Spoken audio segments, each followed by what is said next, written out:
welcome to the show. Welcome to Monday Wisdom. Now, there's an account in the book of Genesis, chapter 12, where a famine broke out in the land of Canaan, where Abraham and his family had just moved to.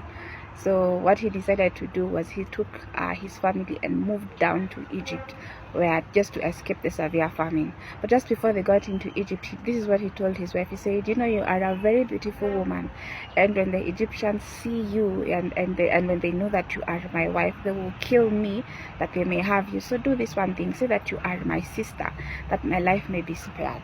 And truth be told, when they got to Egypt, that is what happened. The Egyptians saw that Sarai was a very beautiful woman, and the princess recommended her, to Pharaoh. And what Pharaoh did was, he inquired, and he found, and they said, this is my brother, this is my sister. And Sarai was taken into Pharaoh's house as a wife. And Pharaoh gave Abraham gifts. He gave sheep, he gave goats, he gave female and male servants, on account of Sarai. But what happened was the Lord visited Pharaoh's house with plagues. And he inquired, and he found out that Abraham and Sarai were actually husband and wife. And he said, what is this that you have done? Why have you caused these plagues to come about into my household? I'm paraphrasing.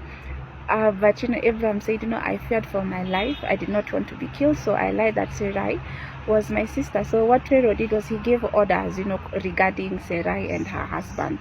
And the men, the soldiers, I would call them soldiers, but they were escorted out of Egypt together with what they had carried, what they had been given.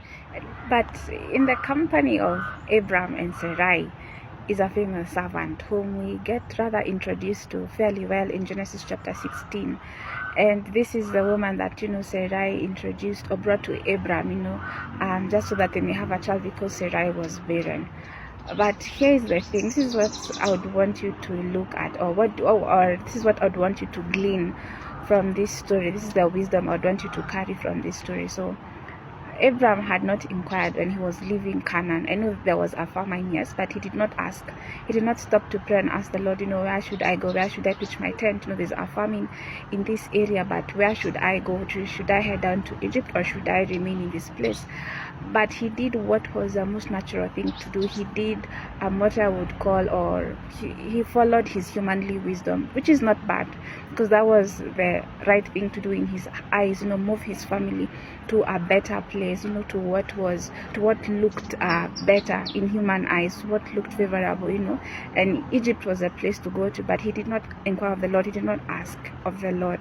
And what happened is, as they came out of Egypt, as we're coming back from Egypt, as with the gifts and the male servants and the female servants, what they carried was, what they carried home with them was Hagar.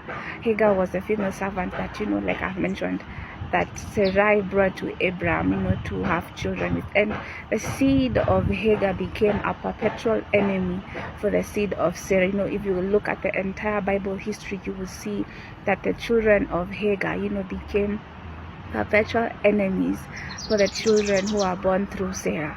And had Abraham asked the Lord, should I go down to Egypt, the Lord would have probably told him no. Go into this other area, because the Lord sees the end from the beginning.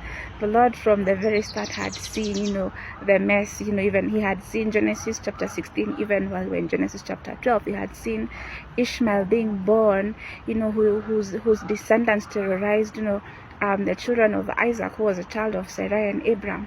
So my question would be, are you inquiring of the Lord? Are you asking God, should I follow this direction, or should I walk in another direction? Because not everything that looks good is actually good. You may think this is the best neighborhood to take your children to live in, but it turns out that it is not. You may think that this is the best school to take your children to go and study in, but then it turns out it is not. They end up being harassed by teachers.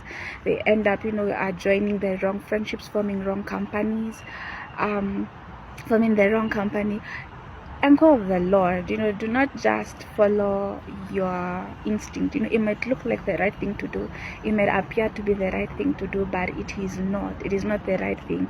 So anchor of the Lord, ask him, Father, should I walk down this path? Should I head down this route, this route?